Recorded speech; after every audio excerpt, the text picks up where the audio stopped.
Hey everybody, I'm Severely Mame, and today I wanted to take you on a sewing journey with me where I'm going to make a circle skirt. Now it's a fairly simple process and I just wanted to take you along because I do it maybe a little bit different from how some other people here on YouTube might do it.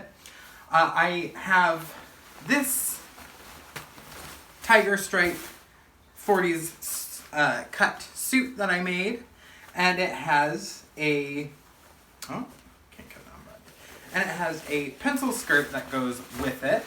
Now I love a pencil skirt. That's normally what I opt for when I'm making clothes, but I wanted to make something to go with this set. Now when the last time I put this on, I noticed how much the jacket nipped in at the waist and that there was room in the hip. Now that gave me the idea that I was like, oh, maybe this would look good with a circle skirt. I have some of this material left over, so I thought this would be the perfect opportunity to make a third piece for this set. Now this is a lined jacket that I have made in the past. I did not do it on my YouTube video, but when I got this fabric, I did a bit of a fabric haul, and I'll put a card up to that here. But I wanted to make a piece that goes with this so I could swap it out and have two different looks for whatever mood I'm feeling.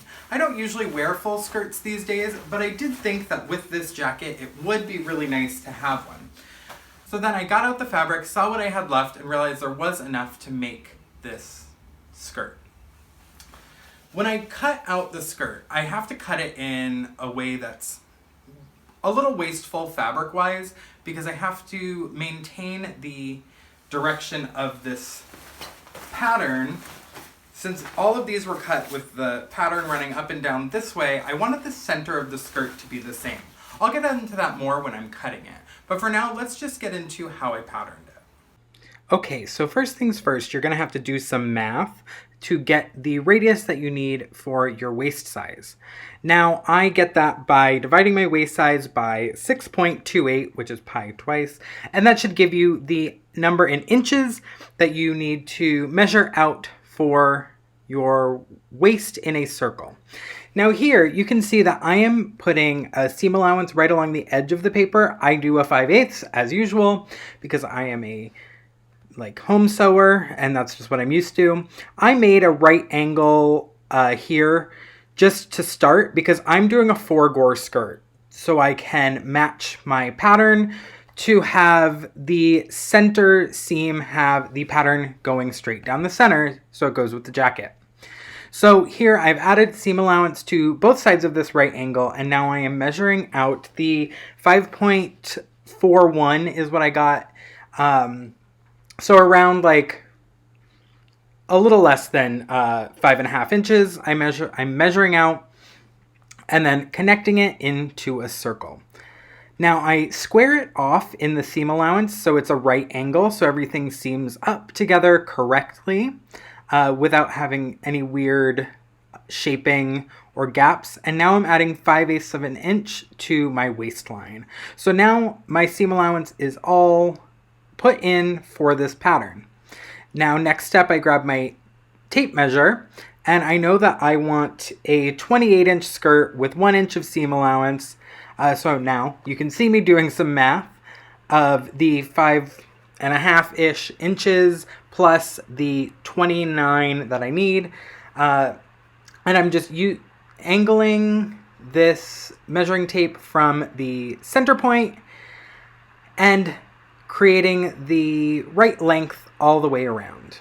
Now here, you're gonna notice I run out of paper, so I'm just gonna cut off a little extra and do a quick little patch job so I have enough to get my full quarter of a circle.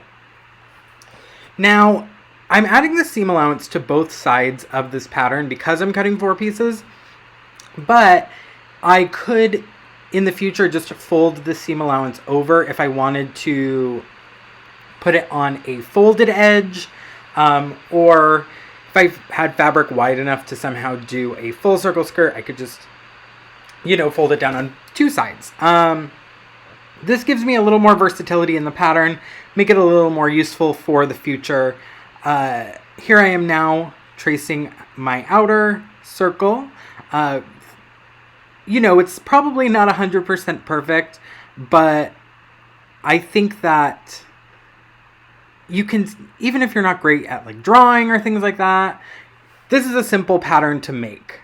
So now I've got it all cut out. It's ready to be cut out in some fabric. So now I'm going to get my fabric out.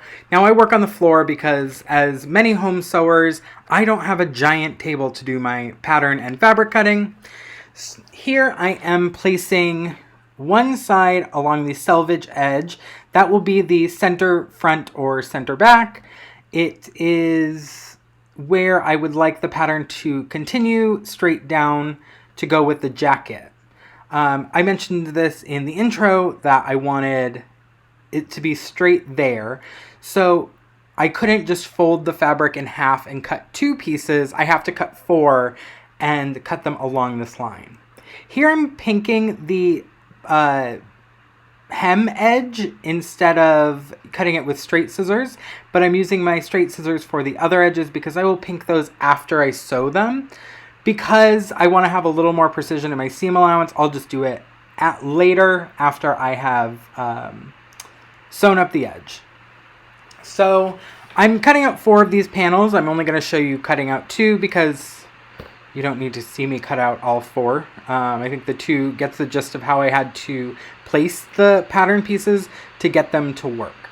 So I've cut out 1, and now for the pattern to continue correctly, I'm putting it onto the other selvage edge, running in the correct direction so I don't have any upside down pattern anywhere. If I wanted to be more economical and this pattern could go in like multiple directions, I would have turned it and used less fabric, but I am saving these pieces that are in between each gore, and then that way I can utilize them for something else. I actually don't have footage of me cutting out the waistband, but I utilized these pieces to cut out my waistband pieces. I just cut out like 3 1/4 inch strips, seamed them together in the center because they weren't long enough to go all the way around.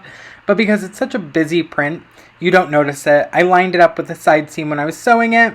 Here I am again cutting out the hem edge in my pinking shears because I know I'm going to use a seam binding instead of a double fold on this hem. I'm not super worried about this one fraying because this like velvety flocking is glued on, so I don't think it's going to fray as much as a normal fabric would. I really love and hate this fabric. It has really good like body to it, so a circle skirt I know is going to look really nice, but it is kind of hard to pin and hand sew through because of that flocking. Now you can kind of see there what I was talking about with the direction of the pattern. And now it's time to just take it over to the sewing machine, and I'm going to sew up my center seams. These I'm doing first so I don't mistakenly put the wrong like pattern pieces together because I was being very meticulous in how I cut them out so the pattern was running in the correct direction. I always try and trim my threads while I'm sewing. I used to not, and I realized that that was an issue. I ran into a tension issue here, and sometimes it's easy to fix. Sometimes I just have to take my bobbin out. I know that newcomers to sewing might not know when you're troubleshooting. If you're having some tension issues, you can just rethread your bobbin and your top thread, and usually it can fix it because sometimes there's just like a piece missing or it's not threaded 100% correctly, so the thread isn't moving exactly the way you want it to. Now I've sewn the center front and center back seams, and I'm now piecing these 2 pieces together.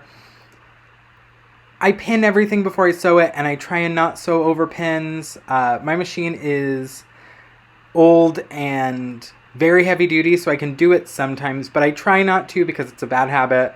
My mother trained me in sewing when I was a kid, and I was told to not sew over pins, and I've never been able to fully break the habit.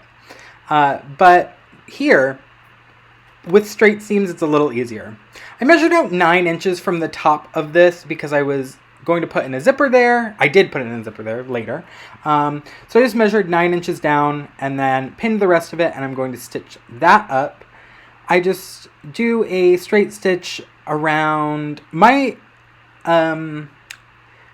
stitch length is by how many stitches per inch. I usually sew around 10 stitches per inch, and then when I do a basting stitch, which I'm about to do, I move it to about 6 stitches per inch, and then I don't back stitch or anything. So this is where the zipper is going. I have a 9-inch zipper. Actually, it was more than 9 inches. I cut it down. But here I'm just going to pink all of the seams that I just sewed. I realized later that I wish I would have folded over and stitched these. I have my video on where I do seam finishing methods. I will link that right here in a card. I'll also put it down in the description. I pinked these edges. I felt like it would have been just as easy to turn them over and stitch them with a machine, and it would have given the skirt even a little more life and just made it look even nicer on the inside. Because later you'll see the hem, and I really like how the hem came out, and I wish the entire interior looked that nice. So I've trimmed all of that up, and now it is time for me to press those seams open. Now, I don't have an ironing board because I hate myself a little bit, but for this skirt, it actually worked out nicely to be able to lie the whole thing flat for a few different parts. So I'm just ironing on the floor on a towel, carefully, but yeah, just the skirt is so big, it's nice to be able to lay the whole thing flat while I'm working on it. So I am just pressing all of my seams down. One of these, a zipper will be put into. Now my iron didn't get hot enough right off the bat. And realized I did not have the temperature up high enough for this fabric. So I had to go back and hit some of the seams twice just to make sure they got nice and flat. But as you can see, I love a pressed, clean seam on the inside. And now we're back over to the machine to place in this zipper.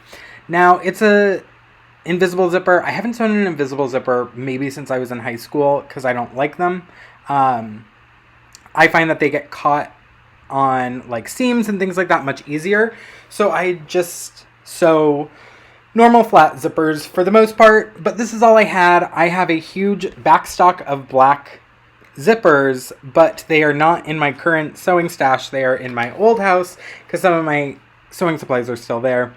So I use this orange one that I had. Sewing it all in, this is not my best zipper job. I didn't get close enough, but I feel like there must be a trick or a different foot that I need for this to work really well. But it's going to do its part. Here, this skirt is just taking up so much room, and I'm opening up that seam where the zipper is, just to make sure it's all looking good and opens and closes correctly. So the next piece I'm going to do, changing out from the zipper foot, I'm going to now pin on the waistband and stitch that. Now, because this is a circle, you have to be careful while sewing it on. I always say, while you're guiding it through the machine, have the skirt body to your left and pull on it as you move, just to make sure you don't get any like bubbles or catch the skirt in this seam. It's just kind of takes practice to do it, especially on a full circle. And this fabric doesn't like stretch or move very easily. So I had to be careful while doing this. Now, before I sewed this on, I should have pressed the opposite seam under, but I forgot to do that. Put on a waistband, however, works best for you. This is maybe not my best example of applying a waistband, but I still do all the pieces necessary here. I'm trimming off of my seam allowance because I don't need that bulk in the waistband. You can pink this or straight cut this. Sometimes my pinking shears have trouble going through bulky layers, so where there would have been seam and waistband and skirt, it would have struggled. So I just used a straight stitch, and now I'm going to go back onto the floor to iron this. I'm turning under 5/8 of an inch seam allowance on the opposite edge of the skirt, which I should have done before I sewed it on, but I did forget. I was just kind of in the zone, moving quickly, pinned it on, and then after the fact I was like, oh, whoops, forgot that. But also, I have to press my seam allowance up to the inside of my waistband, so I'm tackling that. At first, I was making it much harder on myself, and then I realized I could just do this from the front, especially because this is not a real velvet, it is just flocked fabric glued on, so I can iron it, and it doesn't, like, make it crushed or anything. So now back over to the machine, and I am going to top stitch in the ditch, this waistband on. Now I'm sewing the ends up of my waistband first, trimming that down, trimming the corners, turning them in to have a nice finished waistband. Now I always leave 1 inch to 1.5 inches of extra length on the one end of the waistband so I can attach a buttonhole or a skirt bar. A skirt bar, I think is what they're called. It's just like a large hook and eye. I'm actually out of them right now, so I need to buy more because I did not do a buttonhole on this. I wanted a skirt bar. But here I am now pinning the waistband both sides together. Now, when I'm pinning this, I'm making sure that I am moving the back side of this waistband a little bit past the seam. That way, while I'm stitching in between the waistband and skirt, trying to keep that as tightly in the center into that ditch that has been created. That way I'm still catching the back side and running my stitches through the waistband, securing it down, and having a nice hidden seam on the front. Sometimes I like a top stitch just all the way around a waistband, but I cannot always get a really nice clean one, and I'm getting better with this method. Oftentimes I will actually just fold my waistband and then I will hand stitch using a tailor stitch on the inside of the skirt. That way it's like perfectly clean, but I'm trying to get myself better at the stitch in the ditch method because it is effective and it's a machine sewn stitch, so I don't have to worry about it like popping, because that can happen. I make my skirts a little too small on purpose because I often wear girdles and things. But if I'm wearing it without one, I can pop hand stitches, with a good sneeze. I've done the same with buttons, any closure on a skirt really. One good sneeze and just can wreck it. I think I've sneezed a zipper completely open and ruined. That's another story for maybe when I do a video specifically on how to do zippers. Would people like videos showing you how to specifically sew on a waistband or sew in a zipper? Things like that. Let me know down in the comments because I can do more specific targeted videos too on top of project ones.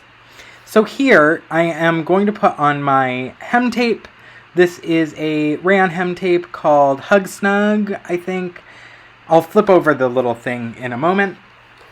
This is a rayon hem tape, and what I'm doing is sewing it onto the edge of my skirt, about half an inch, no, less than half an inch down so that it's kind of free floating. I'm stretching it as I go and keeping the seam as close to the left side edge of the tape as I can.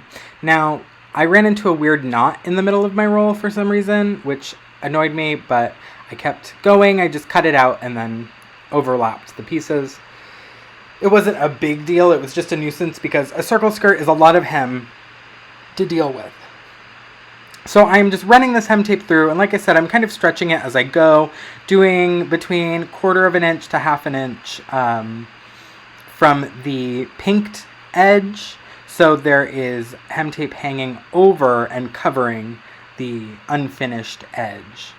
Now, the fact that I'm stretching this will become helpful later as I go to do the rest of this hem. This is a long process and this is a lot of skirt, but I'm really just kind of learning how to get used to Hug Snug. I've used it a few times. it's been around forever, and when you look at a lot of skirts from the 40s and 50s, you'll often see this hem tape inside of it. So it really gives it a nice authentic look and makes it a little easier because you don't have to do a double folded hem, which is nice. Sometimes I really love a double folded hem, but the more vintage skirts I collect and look at, the more have hem tape. So for the authenticity of it, I like using this. Also, it does make it easier. You spend less time ironing, that's for sure. I haven't gotten down to this being like an exact science of the placement of the tape, but I'm getting there. I think this is a practice thing. The Hug Snug is inexpensive. You can get large rolls of it for like between $10 and $15. And now I've made it back to the end, trimming all of my extra thread, and I'm moving to the floor for more ironing. I would have done this on the floor if I had an ironing board or not, because I wanted to be able to lay it all flat.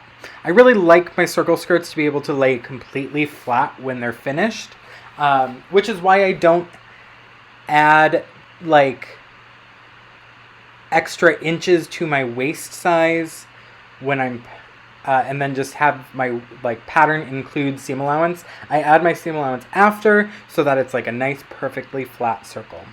Now, as you can see, I'm hemming this or turning this edge. I don't have to do a double fold because I have the seam binding. And it is kind of just wanting to turn on its own because how I stretched it as I was stitching it on. So I'm having to do very little work to turn this circle skirt hem up, which is a nice surprise because often this is a part that will legitimately take me at least an hour plus, and it was notably fast this time around. So I will be probably doing all circle skirts in the future with this seam binding. But I'm just going around, I press it with the iron and then pin it down. Now I was not super exact with this hem length. Usually I would have my ruler and I'd be measuring it, but I was just going with the natural curve that the skirt wanted to have with the Hug Snug. And it works out. You'll see when you see the finished product that it is a nice even hem all the way around. I might have just lucked out. I really don't know. This is my first time sewing with the seam binding on a circle skirt, but it really does work out. If you use this method, I would love for you to let me know down in the comments if it did the same thing for you. I imagine it should if the fabric doesn't stretch a ton and the seam binding does, that it will want to curl under, creating hem kind of on its own. I'm almost back to this beginning, just got a few more pins to put in, and I'm just about done with this part. Now, being just about done with this part still gives me a little bit of work because it is now time to hand sew the entire hem all the way around. I try and do as invisible a stitch coming through. I'm using a black thread here, and I'm trying to go through as many black stripes as possible. I use a double thread, one thread folded over, knotted at the end, so that there is less likely that I will rip the threads putting it on. Oftentimes I will get caught on my own hems on like the heel of my skirt while I'm sitting because I have major bull in a china shop vibes sometimes. But yes, I am stitching my hem on. One panel of this skirt took me about like 10 to 15 minutes. So the skirt as a whole took me about an hour to hem, which is shorter time than usual for a circle skirt, probably because I have the seam binding, which was really nice. I highly recommend it. It's available on Amazon, but if you can get it through an independent like sewing store or someone on Etsy instead, I highly suggest that. It comes in a ton of colors. I only have the black because I sew with black so often. I am going to expand into more colors for when I'm doing vintage repair. I want to have at least a white, but it's pretty easily available, so I highly suggest you try it out. It might not be your thing, but I will say that it takes some getting used to, but the results are really worth it. So I am just going through my fabric of my skirt and then through the seam tape in almost a zigzag pattern. I actually don't know what this hem style is called, but when I put the needle through, I'm trying to get only like 1 or 2 threads, so it's almost invisible. Now there's some spots where I can't go through a black stripe, so I have to go through the orange. I try and make it as invisible as possible, and really from afar you don't notice it showing through. But there's not a big like machine stitch line through, which I really don't like on most skirts, so I'll almost always do my hems by hand. Now, I'm not going to show you me sewing the entire hem because that's annoying. How about just showing you the finished product? So here we are. My skirt is on. The weight of this fabric gives it such a nice drape. Here it is with the jacket that I've made. The jacket is a tad small for me right now. I would love to make another one in the future and add 1 more inch like down the center back to avoid that like gathering that's happening. But here we're talking about this skirt. My shoes are Remix Vintage if you are curious, but this circle skirt has a nice little twirl to it. It goes great with the jacket. All in all, I love it. Let me know what you think about this skirt in the comments, and if you have any questions on how I made it. So here is the finished look. I really do like this skirt. I think that there is maybe not enough extra peplum or width in this jacket to really fit it, but maybe that means I will have to use some of my remaining fabric to make even another jacket to go with this. I love wearing this skirt. It looks good with it. I think both skirts really do feature the jacket nicely. I really think I need to make a matching purse and hat for this, of course. But for now, I'm really happy with it. I think that this is a fun outfit that's a hint professional, but still very Mame. I had so much fun making this. I had some trouble in there with the zipper and things. I realized I didn't have the zipper I wanted to use for this, so I had to use an invisible one. And it didn't come out great, but it's better than my usual zippers, so I'm pretty happy. Now that I've finished this, I think that I'm gonna jump back into making stuff for my spring and summer wardrobe, which if you didn't see my spring and summer inspiration video, I'll link that up here. I've made a few things, and I think I'll have to update you guys on how that's going soon. But for now, this is the end of today's video. Thank you so much for watching. I'm Severely Mame, and I will see you very soon. Make sure to like this video and subscribe to my channel if you like what's going on here and want to support me in my creative endeavors. Make sure to follow the link below to my Patreon, where you can help contribute to help me make videos like this. See you all soon.